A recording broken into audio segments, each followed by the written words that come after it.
Hello Spartans and welcome back to another Blade and Sorcery video. Now today it's going to be a quick one. We're just going to go through everything new in the brand new Beta 3 U11 Blade and Sorcery. I think there is some great stuff in here, some really great improvements, and I cannot wait to see what the full version of U11 is going to look like.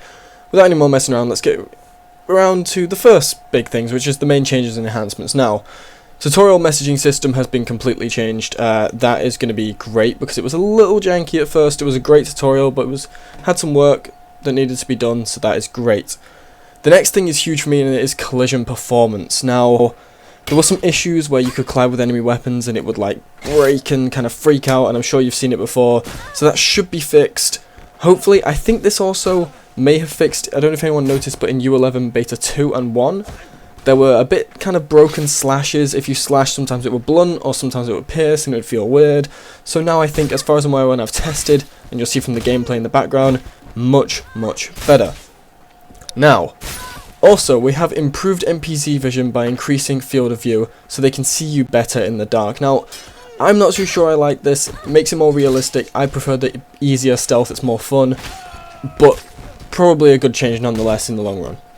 Now, crouching no longer impacts stealth. Now, I want to make sure that people understand where this comes from. It doesn't mean crouching does nothing. So NPC awareness is now influenced by light and darkness and FOV.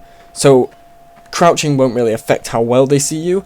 What it will affect is how quiet you are. So the louder you are, if you're running, standing up, they'll hear you. If you're crouching, you might be a little quieter.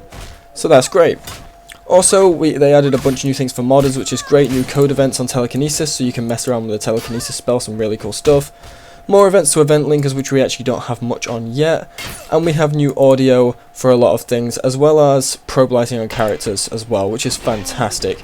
Now, they did remove the texture quality option, which is going to hurt some people's performance, but it caused heavy light map issues in dungeons, so that is obviously important. Added game translation, so we now have a ton of different languages that are going to be great for different people around the world who don't necessarily speak English. Tutorials will now come through in different languages, which is great. And optimized performance around the home. Now, I still notice there's quite a bit of lag in the home. They're probably still working on that, so we'll give them a bit of time to knock that out, but it seems better. Now, fixes, we have a lot, so let's get through them. They fixed the game freezing when opening post-processing. That is very good. I'm sure many people pressed that and it was very broken. Play taking damage to Sorcery before reaching NPCs. Yep. I didn't have that issue, but I'm sure a lot of people did. This is amazing. Fixed an issue where thrown items would collide with the player hands. Now, I've killed myself with throwing my own sword before, so thank God that is fixed.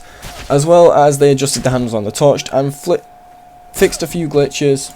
As well as they adjusted the handles on the torch, fixed a few glitches with teleport NPC weapons, and fixed dying animations not playing. I've noticed there's a lot of dying animations now in the new stuff. Gravity push audio is now not audible from any distance, which is great. And there's a lot of other small fixes that are just fantastic. I mean, there's lots of small fixes, like fixed ocean flickering when changing options, particle pooling not growing efficiently, little things that are very useful.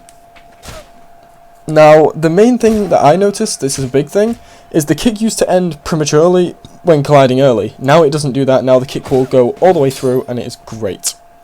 Now, one thing I have to say is the biggest thing for me is fixed a hard crash to desktop when a large number of catalog items.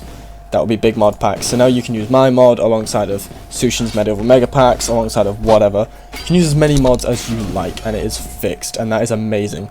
So without any more of that, I think that is all we really need to cover today.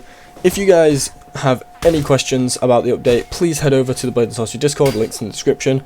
And if you need to ask me things, I'm here to help the community, first and foremost, and I would love to answer some of your questions. So, anyway guys, hope you enjoyed the video, hope this was helpful. I'll see you guys later. In a bit.